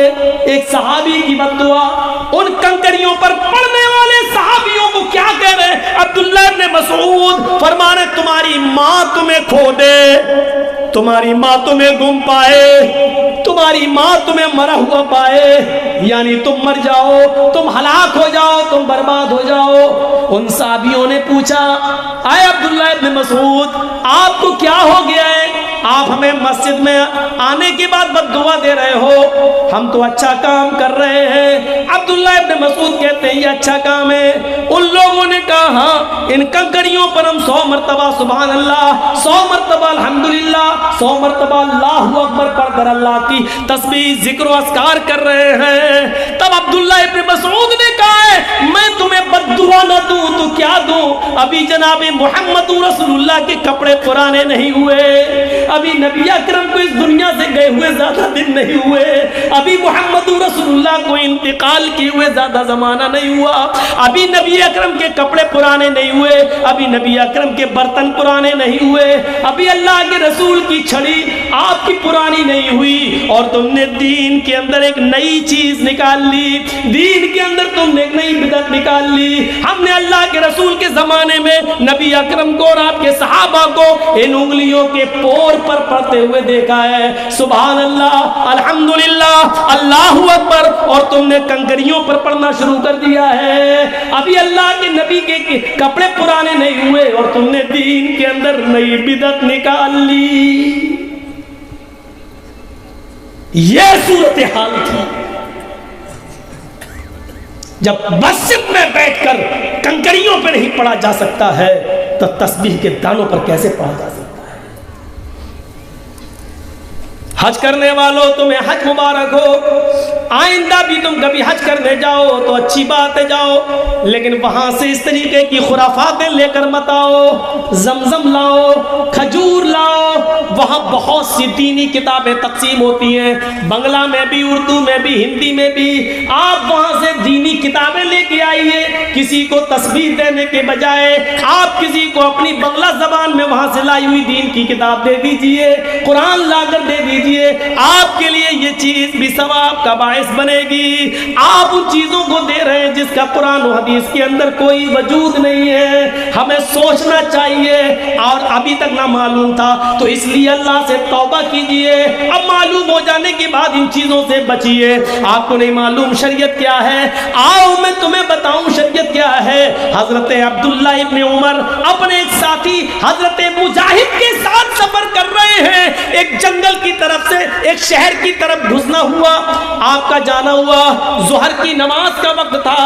حضرت عبداللہ ابن عمر کہنے لگے مجاہد آس پاس کہیں مسجد نظر نہیں آ رہی ہے، ہم کو ظہر کی نماز پڑھنا ہے۔ حضرت مجاہد کہتے ہیں ہاں کوئی مسجد تو نظر نہیں آتی ہے۔ ابھی دونوں گفتگو ہی کر رہے تھے کہ اتنے میں اذان کی آواز سنائی دی، اللہ اکبر اللہ اکبر۔ حضرت مجاہد کہتے ہیں اے عبداللہ ابن عمر تمہیں کہیں اللہ کا نام پکارا، کوئی اللہ کا نام پکار رہا ہے کیا؟ تمہیں آواز لگ رہی ہے؟ حضرت عبداللہ ابن عمر نے کان لگایا، فرماتے ہاں آس پاس ہی کہیں مسجد ہے، اذان کی آواز آ رہی ہے، چلو چلو جلدی اس مسجد کی طرف چلتے ہیں۔ جیسے عبداللہ ابن عمر حضرت مجاہد کے ساتھ اس محلے میں پہنچتے ہیں، مسجد کا دروازہ آ گیا، حضرت عمر مسجد میں داخل ہونا چاہتے ہیں، اتنے میں اذان کا آخری جملہ ادا ہوتا ہے، مؤذن کہتا ہے لا الہ الا اللہ۔ حضرت عمر نے عبداللہ ابن عمر نے سمجھا اذان ہو گئی ہے، اب مسجد کے اندر داخل ہوتے ہیں، اتنے میں مؤذن جس نے اذان دی، اذان دینے کے بعد اس نے ایک لفظ ایک جملہ اپنی طرف سے ادا کر دیا، الصلاۃ الجامعہ الصلاۃ الجامعہ گیا لوگوں جلدی آؤ مسجد میں جلدی آؤ نماز کھڑی ہونے والی ہے نماز کھڑی ہونے والی ہے دیکھیے کوئی برا جملہ نہیں کہا اس نے نمازی کے لیے بلایا اس نے صرف یہ کہا لوگوں جلدی آؤ مسجد میں جماعت کھڑی ہونے والی ہے عبداللہ ابن عمر نے مسجد میں قدم رکھ دیا تھا حضرت مجاہد سے کہتے ہیں مجاہد میرا ہاتھ پکڑو مجاہد مجھے گشی آ رہی ہے مجاہد مجھے چکر آ رہے ہیں میں گر جاؤں گا مجاہد کہتے کیا ہوا حضرت عبداللہ ابن عمر کہتے ہیں مجاہد مجھے یہاں سے نکالو اس مسجد میں نماز نہیں پڑھوں گا یہ بدعتیوں کی مسجد ہے یہ بدعتیوں کی مسجد ہے اس مسجد سے مجھے نکالو میں نے اللہ کے نبی کے زمانے میں صرف اذان اتنی سنی لا الہ الا اللہ اذان کا مطلب ہی ہوتا ہے نماز کے لیے آؤ لیکن اس نے اپنی طرف سے الصلاۃ الجامعہ کہہ دیا کہ جلدی آؤ نماز کھڑی ہونے والی ہے اپنی طرف سے کہہ کر اس نے لوگوں کو بلایا یہ نئی چیز اس نے ایجاد کر دی ہے بدعتیوں کی مسجد ہے اے مجاہد مجھے اس مسجد سے نکالو اس مسجد میں میری نماز نہیں ہوگی سوچئے اتنا سا جملہ بڑھ گیا تو مسجد میں نماز نہیں پڑھی باہر نکلے اپنی پگڑی اتاری اسی کو چادر بنا لیا اسی کو زمین پہ بچھا لیا اور بغیر ٹوپی کے نماز پڑھ لی بغیر امامے کے نماز پڑھ لی کیونکہ ٹوپی لگانا نہ فرض ہے نہ واجب ہے نہ کوئی زیادہ ثواب کا حامل ہے اس لیے انہوں نے سوچا زمین پر بچھا لو سر سے پگڑی اتر گئی تو کیا ہوا میں نے اللہ کے رسول کو ننگے سر نماز پڑھتے ہوئے بھی دیکھا ہے میرے پیارے ساتھیوں انہوں نے مسجد سے باہر سڑک پر نماز پڑھ لی اپنے سر کا امامہ اتار کے زمین پہ بچھا کے نماز پڑھنا گوارا کر لیا لیکن اس مسجد میں نماز نہیں پڑھی ہے ہم اندازہ لگائیں مولانا جرجیس آپ کی مسجد میں نماز پڑھنے کا حق رکھتا ہے باہر سے آنے کے بعد جس مسجد کے اندر ہر فرض نماز کے بعد دعا کو ضروری سمجھ کے مانگا جاتا ہو اور امام کو مجبور کیا جاتا ہو بتائیے کون سے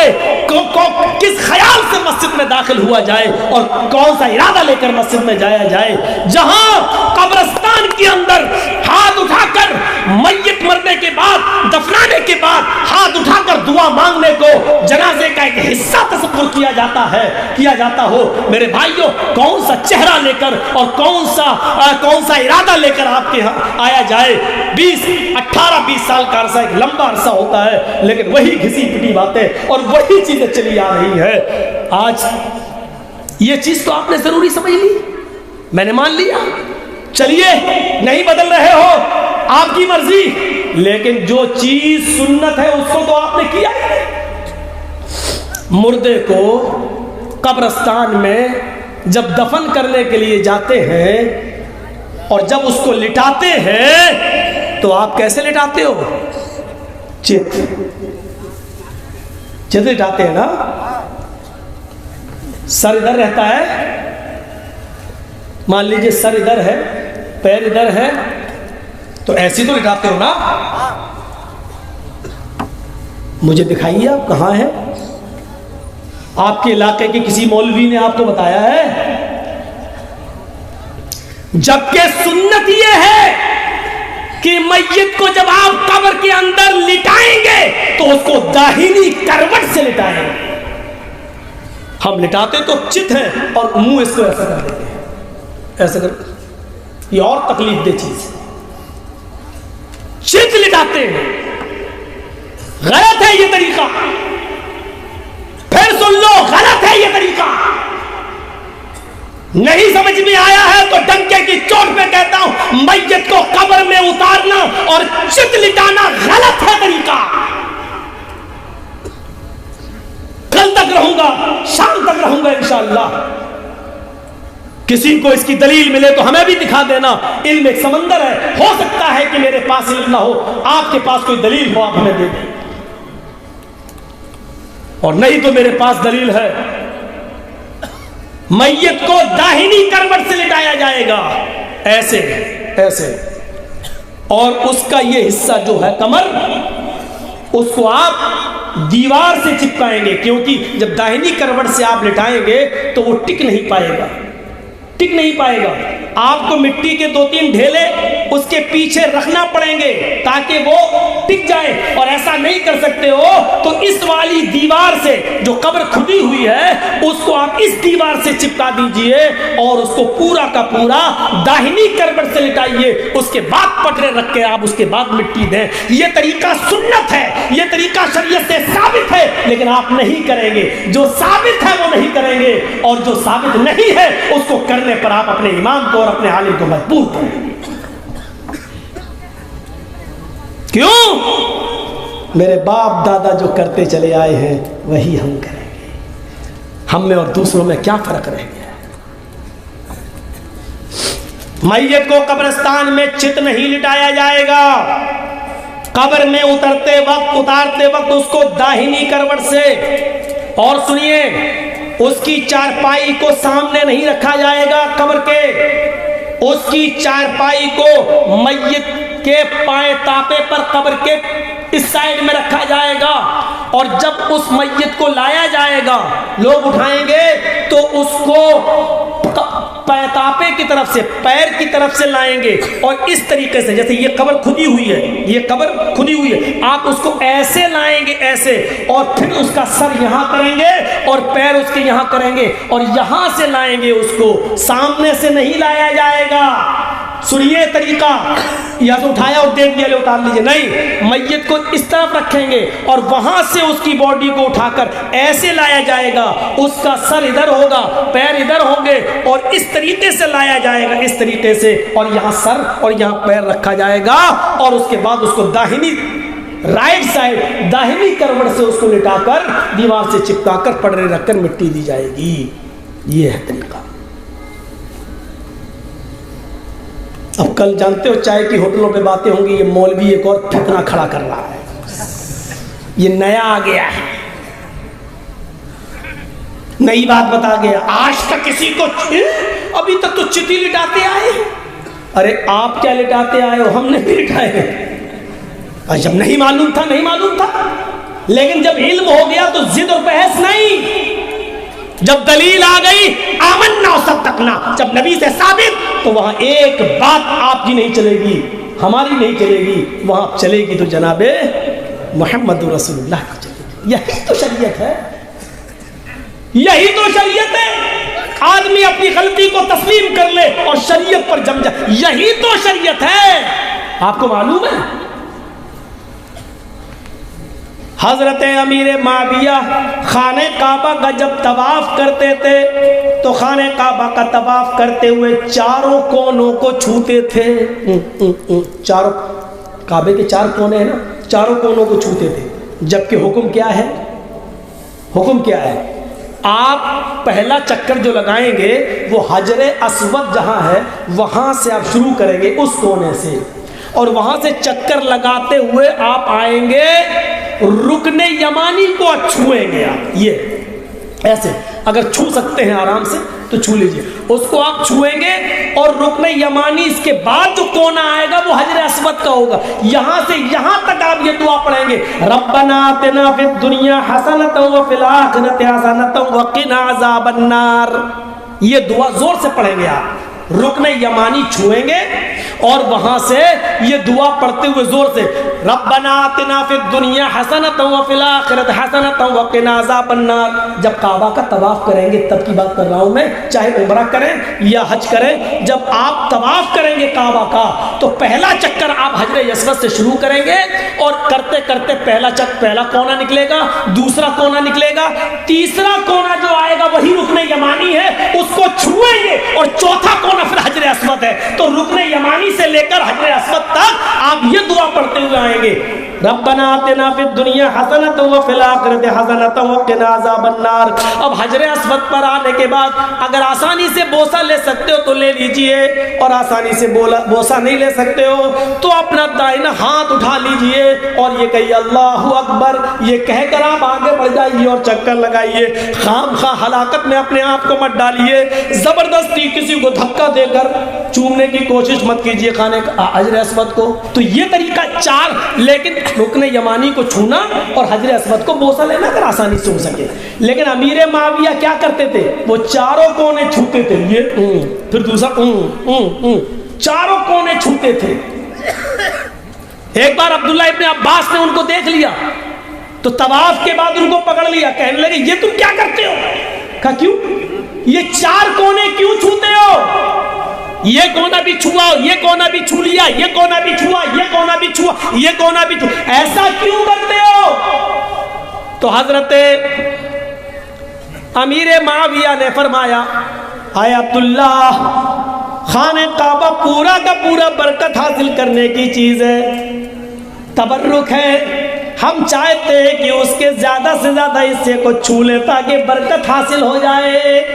دیکھیے مقصد اچھا تھا, دل میں نیت اچھی تھی, مقصد اچھا تھا, ارادہ نیک تھا, لیکن کیا کہہ رہے ہیں کہ میں چاہتا ہوں کہ حجر پورا کا پورا کعبہ کا جتنے کونے سب چھو لوں, زیادہ سے زیادہ چھو لوں تاکہ برکت حاصل ہو. اس پر عبداللہ ابن عباس نے کیا فرمایا؟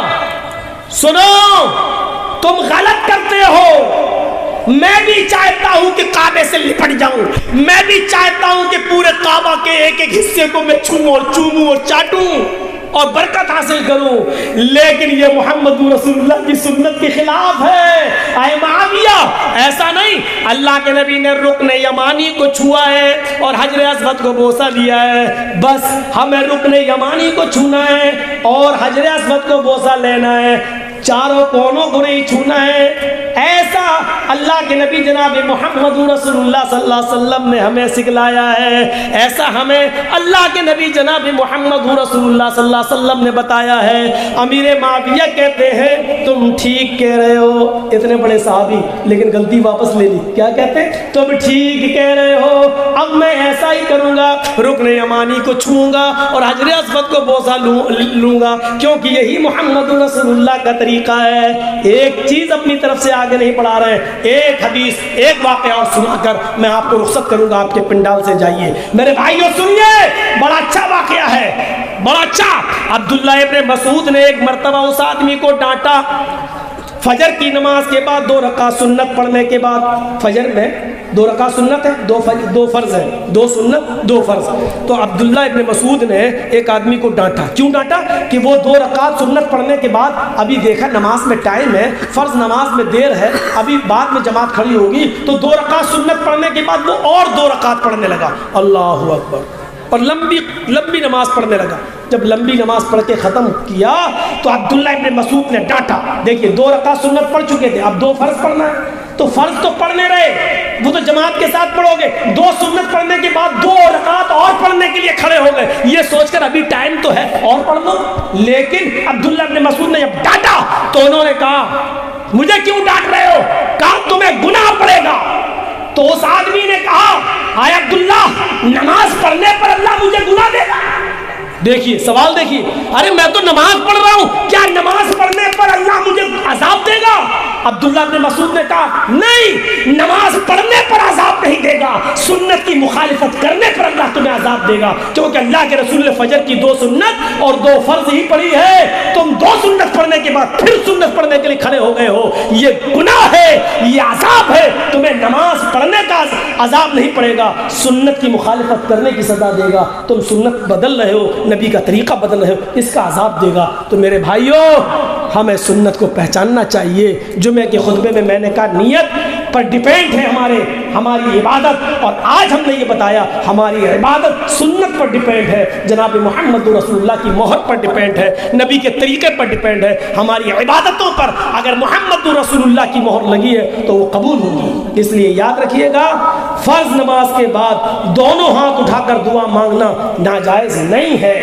فرض نماز کے بعد اکیلے تنہائی میں آپ جتنی دعا مانگنا چاہیں مانگیں. اعتراض صرف اس بات پر ہے، غلط صرف یہ ہے کہ فرض نماز کے بعد امام کا انتظار میں بیٹھے رہنا اور امام ہاتھ اٹھائے تب مقتدی ہاتھ اٹھائیں اور امام دعا کرائے مقتدی آمین آمین بولیں، یہ طریقہ غلط ہے. آپ دعا مانگیے، جتنی مانگ سکتے ہو مانگیے. دوسری چیز، ختنے کا کھانا حرام ہے. ختنے کا کھانے کی اگر کوئی دعوت کرے تو نہیں جانا چاہیے.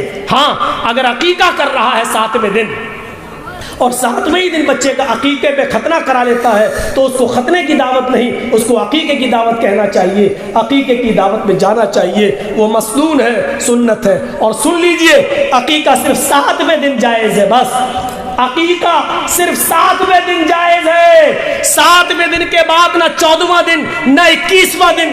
یہ صرف اپنی طرف سے بنی ہوئی خرافاتیں ہیں، اس کو چاہے جو کہہ لو، یہ ساری چیزیں غلط ہیں. 7ویں دن اگر آپ کے پاس استطاعت ہے تو عقیقہ کریں، اور اگر نہیں ہے تو پھر زندگی میں اللہ تعالیٰ جب آپ کو موقع دے دے اور جب صاحب استطاعت ہو جائے آپ، تب آپ اپنے بچے کی طرف سے عقیقہ کر سکتے ہیں. 14ویں دن اور 21ویں دن کی کوئی وہ نہیں ہے. اب بہت سے لوگ استطاعت والے تو ہو گئے لیکن ابھی نہیں کرتے عقیقہ. کیا کرتے ہیں؟ بیٹے کی شادی ہے، اس کی شادی میں بیٹے کا بھی کر دیں گے اور پوتے کا بھی کر دیں گے، بیوی کا بھی کر دیں گے. ایک گائے لائے، 2 بیٹے کی طرف سے، ایک بہو کی طرف سے، ایک اور پوتا ہوا 2 اس کی طرف سے، 7 حصے. اللہ اکبر، ایک گائے کر دی اور 7 حصے. نہیں چلے گا. عقیقے میں بڑا جانور ہی نہیں چلے گا. عقیقے میں 2 بکرے چاہیے، چھوٹے جانور 2 بھیڑ یا 2 دمبا یا 2 مینڈا یا 2 بکرا ہو. لڑکا ہے تو، لڑکی ہے تو 1، لڑکی ہے تو 1، لڑکا ہے تو 2. اگر آپ کے پاس تنگی ہے اور نہیں کر سکتے ہیں، لڑکا ہے 2 نہیں تو 1 بھی کر سکتے ہیں، چل جائے گا. لیکن اگر ہے تو 2 کریے. اور سنیے، عقیقے میں 2 دانت کا ہونا ضروری نہیں ہے. عقیقے میں 2 دانت کا جانور ہونا ضروری نہیں ہے. قربانی والے احکام یہاں نافذ نہیں ہوں گے. اتنا بڑا، اب 2 دانت کا ضروری نہیں ہے تو اتنا چھوٹا بھی نہ ہو کہ آج ہی پیدا ہوا ہو 2 لاکھ کا.